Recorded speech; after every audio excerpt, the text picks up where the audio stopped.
Hello friend, मैं गोविंद कुमार स्वागत करता हूं आपका अपने यूट्यूब चैनल पर जिसका नाम है गोविंद क्लासेस बक्सर।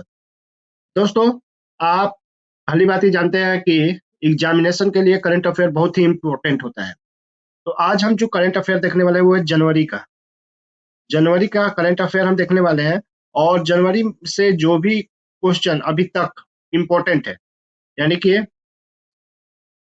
1 जनवरी से लेकर आज 8 जनवरी तक में जो जो चीज इंपॉर्टेंट है हम इस वीडियो में डिस्कस करने वाले हैं। अगर आपको वीडियो पसंद आए तो चैनल को सब्सक्राइब करिएगा और वीडियो को शेयर जरूर करिएगा। चलिए शुरू करते हैं आज का पहला क्वेश्चन से।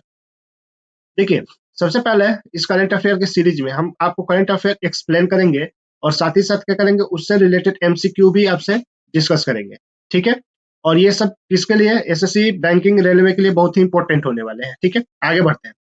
देखिए, सबसे पहला बात है, बिहार एसएससी चेयरमैन आलोक राज ने क्या किया है? इस्तीफा दे दिया है। ठीक है, अब इनके बारे में जान लिया जाए कि कौन थे। तो आलोक जी ये हैं और इन्होंने ये 1989 के आईपीएस के अधिकारी हैं और इन्होंने 1 जनवरी 2026 को बिहार एसएससी का क्या किया था? बिहार एसएससी का अभी पदभार संभाला था, लेकिन उन्होंने 2 दिन ही बाद यानी कि 1 के बाद 3 तारीख को ही क्या कर दिया? अपना क्या दे दिया? इस्तीफा दे दिया। ठीक है, अब आखिर इसके कारण क्या था? क्योंकि इन्होंने कहा कि ये मैं निजी कारणों से दे रहा हूँ। अभी फिलहाल में हम बात करें तो वो 31 दिसंबर 2025 को अपने सेवा से क्या हुए थे? रिटायर हुए थे। ठीक है, और बिहार एसएससी के बारे में आप जानते हैं, ये बिहार में सरकारी विभागों के लिए कर्मचारी की भर्ती करने वाली एक क्या है? संस्था है। देखिए यही है, कौन है ये? बता सकते हैं? ये आलोक राज है। कौन है? आलोक राज। चलिए आगे बढ़ते हैं, नेक्स्ट पे देखते हैं। ये देखिए एमसीक्यू है इनसे रिलेटेड। ठीक है, सबसे पहले हाल ही में बिहार एसएससी के अध्यक्ष इस्तीफा देने वाले आलोक राज किस बैच के आईपीएस अधिकारी थे? तो अभी मैंने बताया था कौन से है? 1989 के हैं, बताया तो था। और 31 दिसंबर को बिहार सरकार की सेवा से वो क्या हुए थे? रिटायर हुए थे। इस उसी दिन इन्होंने बिहार एसएससी के चेयरमैन के रूप में नियुक्त किया गया था। ठीक है, अगला क्वेश्चन है, बिहार एसएससी का कार्य क्या है? तो अभी बताया था कर्मचारी का क्या करना? नियुक्ति करना। कर्मचारियों का क्या करना? कर्मचारी का नियुक्ति करना यही तो है, अभी बताए थे। ठीक है, देखिए यहाँ राज्य में विभिन्न सरकारी विभागों के लिए कर्मचारी की भर्ती करने की प्रक्रिया संचालित करने का काम किसका है? बिहार एसएससी का है। आगे बढ़ते हैं। केरल पटना केरल, पटना और मेघालय उच्च न्यायालयों के लिए नए मुख्य न्यायाधीश नियुक्त किए गए हैं। चलिए क्या हुआ है, कारण जानते हैं कि केंद्र सरकार ने सुप्रीम कोर्ट कॉलेजियम की सिफारिशों के आधार पर 3 उच्च न्यायालयों के लिए नए मुख्य न्यायाधीशों की नियुक्ति की है। न्यायमूर्ति सोमेन सेन ये कहाँ के बने हुए हैं? केरल के। किसके? कौन सा अनुच्छेद है? 222। न्यायमूर्ति संगम कुमार साहू कहाँ के बने हैं? पटना उच्च न्यायालय के मुख्य न्यायाधीश बने हैं, अनुच्छेद 217 के तहत है। न्यायमूर्ति रेवती प्रशांत मोहिते डेरे ये कहाँ की बनी है? मेघालय की बनी हुई है। प्रक्रिया क्या है? राष्ट्रपति भारत के मुख्य न्यायाधीश से परामर्श करने के बाद इनकी क्या करता है? नियुक्ति करता है। ठीक है, आगे बढ़ते हैं। अब इससे रिलेटेड क्वेश्चन देख लेते हैं। सबसे पहले, न्यायमूर्ति संगम कुमार साहू किस उच्च न्यायालय के मुख्य न्यायाधीश नियुक्त किया गया है? कहाँ के किए गए हैं? पटना के किए गए हैं। कहाँ के किए गए हैं? पटना उच्च न्यायालय। किस अनुच्छेद के तहत? 217 के अनुच्छेद के तहत। ठीक है, आगे बढ़ते हैं। उच्च न्यायालय के न्यायाधीशों के स्थानांतरण ट्रांसफर भारतीय संविधान के किस अनुच्छेद के तहत किया जाता है? किसके अंतर्गत? 222 के तहत किया जाता है। किसके तहत? 222 के तहत। न्यायाधीशों के तबादला राष्ट्रपति द्वारा संविधान के अनुच्छेद 222 के तहत भारत के मुख्य न्यायाधीश के परामर्श के बाद किया जाता है। न्यायमूर्ति सोमेन सेन का तबादला इसी अनुच्छेद के तहत हुआ है। चलिए आगे बढ़ते हैं। अब अगला बात देखिएगा। अगला बात क्या है? रूस ने बेलारूस में परमाणु सक्षम आर्सेनिक मिसाइल तैनात की है। डिटेल क्या है? रूस के सुरक्षा मंत्रालय ने पुष्टि की है कि आर्सेनिक मिसाइल प्रणाली, कौन सी मिसाइल प्रणाली? सक्रिय सेवा में शामिल की गई है। कहाँ की गई है? बेलारूस। राजधानी इसकी क्या है? मिन्स्क। ठीक है, आर्सेनिक मिसाइल के बारे में कुछ जान लिया जाए। ये कैसी, ये मध्यम दूरी की बैलिस्टिक मिसाइल है, मीडियम रेंज की, ठीक है, जिसकी रेंज कितनी है, 500 से 5500 किलोमीटर तक है। अधिकतम गति मार्च 10 तक है। और तकनीकी इसमें MIRV यानी कि मल्टीपल इंडिपेंडेंटली टारगेटेबल रिटेंटली व्हीकल से लेस है, जो इसे कई लक्ष्यों पर हमला करने की अनुमति देता है। देखिए यहाँ पर दिया गया है, ये फिगर के रूप में आपको दिखाया गया है। कहाँ से, देखिए क्या रहा, ये क्या है, रसिया आपका, ये क्या है, रसिया आपका। और यहाँ से देखिए बेलारूस से रसिया ने क्या किया है, इसको शामिल किया है। किसको, बेलारूस से रसिया ने किस मिसाइल को बता सकते हैं, आर्सेनिक मिसाइल को। किसको, आर्सेनिक मिसाइल को। ठीक है, आगे बढ़ते हैं, इससे क्वेश्चन देखते हैं। देखिए, रूस द्वारा हाल ही में तैनात की गई आर्सेनिक मिसाइल प्रणाली किस प्रकार की मिसाइल है। तो आर्सेनिक है मीडियम रेंज की, किस तरह के, मीडियम रेंज के, और इसकी क्षमता कितनी है, 500 किलोमीटर से लेकर 5500 किलोमीटर तक। ठीक है, कहां तक, 5500 किलोमीटर तक। और मैक 10 तक की ये क्या कर सकती है, अधिकतम गति ले सकती है। अधिकतम गति कितनी हो सकती है, मैक 10 तक की। चलिए अगला है, आर्सेनिक मिसाइल प्रणाली किस देश में तैनात की गई है, उस देश की राजधानी क्या है। तो कहाँ की गई है, बेलारूस में की गई है। कहाँ की गई है, बेलारूस में, बेलारूस में की गई है। और यहाँ की राजधानी क्या है, क्या है, मिन्स्क। कहाँ है, मिन्स्क है। ठीक है, चलिए आगे बढ़ते हैं। आगे बढ़ते हैं, भारत की पहली बुलेट ट्रेन 15 अगस्त 2027 को शुरू होगी। कहां से कहां तक होगी, ये बात बहुत है। शुरुआत कब होगी, 15 अगस्त 2027 को। ठीक है, कहां से चलेगी, मुंबई से कहां तक चलेगी, अहमदाबाद तक चलेगी। कितना किलोमीटर की यात्रा करेगी, 508 किलोमीटर कॉरिडोर पर। इसके लिए कौन सी एजेंसी काम कर रही है, जिसका नाम है national high speed rail corporation. National high speed rail corporation. पहला खंड कहाँ है इसका, सूरत से बिलीमोरा। ठीक है, फंडिंग कहाँ से हो रहा है, जापान अंतरराष्ट्रीय सहयोग एजेंसी के द्वारा किया जा रहा है, जिसमें कितना सहायता है, 81% का वो यानी कि 100% में क्या हो रहा है, 81% कौन कर रही है, जीका। जीका मतलब, जीका मतलब जापान अंतरराष्ट्रीय सहयोग एजेंसी। और 19% कौन कर रहा है, इंडिया फंड कर रहा है। ठीक है, चलिए आगे बढ़ते हैं, इससे रिलेटेड क्वेश्चन देखते हैं। भारत की पहली बुलेट ट्रेन पाला खंड किन दो स्टेशनों के बीच खोला जाता था, अभी बताए थे, सूरत और बिलीमोरा, बताए थे, अभी बताए बिलीमोरा। ठीक है, उसके बाद है Mumbai Ahmedabad high speed rail परियोजना वित्त पोषण फंडिंग कौन किया है, जीका। अभी बताया था ना, जीका यानी कि जापान इंटरनेशनल कॉर्पोरेशन एजेंसी, इसने किया है, जीका। कितना फंडित किया है, लगभग 1 लाख करोड़ रुपए। आगे बढ़ते हैं। देखिए, अभी फिलहाल में हमारे देश में 77वां गणतंत्र दिवस मनाया जाने वाला है।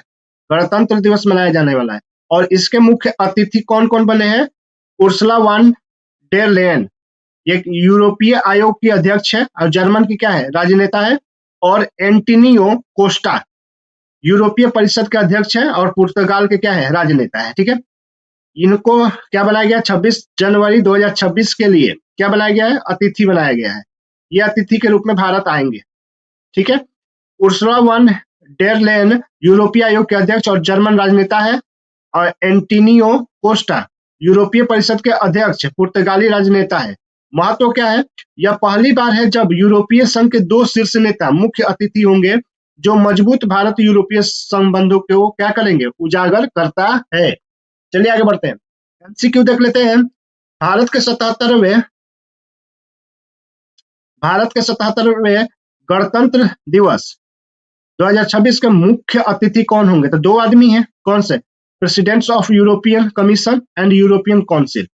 ठीक है, यानी कि यूरोपीय आयोग के अध्यक्ष उर्सुला वान डेर लेयन और यूरोपीय परिषद के अध्यक्ष एंटोनियो कोस्टा 2026 में भारत के क्या होंगे, भारत में 26 जनवरी 2026 में क्या होंगे, मुख्य अतिथि होंगे। आगे है दूसरा question, Ursula van der Leyen, Ursula van der Leyen जो 2026 में गणतंत्र दिवस के मुख्य अतिथि है, किस देश की राजनेता है, कहाँ की है, जर्मनी की है। कहाँ है, कहाँ की है? जर्मनी की, जर्मनी की है। कहाँ की है? जर्मनी की। ठीक है, क्विक रिवीजन कर लेते हैं, देखिएगा ध्यान से। क्या क्या हुआ अभी हम लोगों ने देखा। बिहार एसएससी चेयरमैन आलोक राज ने इस्तीफा दिया है।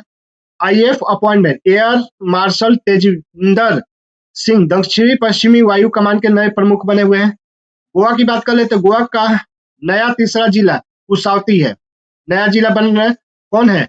कुसावती है। और इसका मुख्यालय कहाँ रखा गया है? क्वेपम में रखा गया है। ये सब इंपॉर्टेंट है, सारे के सारे इंपॉर्टेंट है, की फैक्ट है। ठीक है। इंडिया रेलवे चीन और रूस को पछाड़कर दुनिया का सबसे बड़ा विद्युतीकृत यानी कि इलेक्ट्रिक इलेक्ट्रिक रेल नेटवर्क बना है। कौन? इंडिया। ठीक है, सबसे बड़ा। किसको किसको पछाड़ के? चीन और रूस को।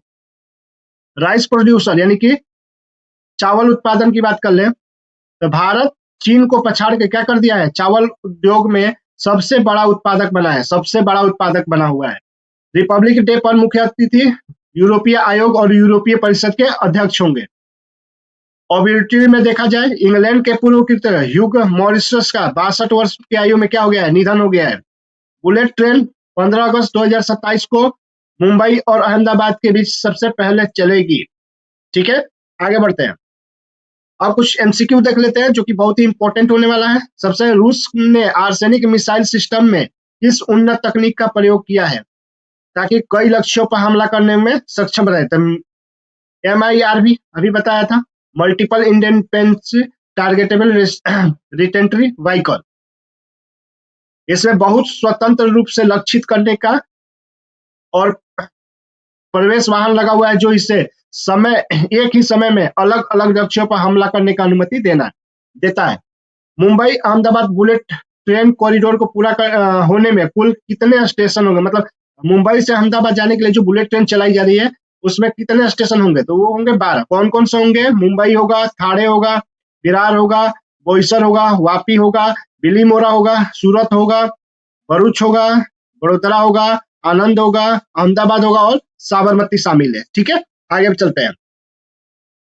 गोवा में गठित नए तीसरे जिला का मुख्यालय कहाँ बनाया? अभी तो बताया था, क्वाइपेम में बनाया गया। कहाँ बनाया गया? क्वाइपेम, यानी कि कुसावती होगा, जिला का नाम है। और क्वेपेम में क्या होगा? इसका मुख्यालय बनाया गया है। ठीक है, इसमें सांगुएम, धारबंदोरा, क्वेपेम और कानाकोना तालुका शामिल होंगे। कौन कौन से तालुका इसमें है? सांगुएम, धारबंदोस, क्वेपेम और कानाकोना।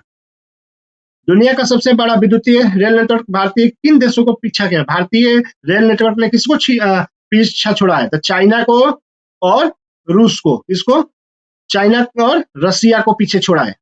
ठीक है, चाइना और रसिया को। 70,000 रूट किलोमीटर का नेटवर्क बना हुआ है। देख लीजिए इंडिया कहाँ चला गया है। ठीक है, आगे बढ़ते हैं। 1 जनवरी 2026 को भारतीय वायुसेना के दक्षिण पश्चिमी वायु कमान के प्रमुख किसे कार्यभार से? तो इसको दिया गया है C number option, Tejinder Singh को। अब तेजिंदर सिंह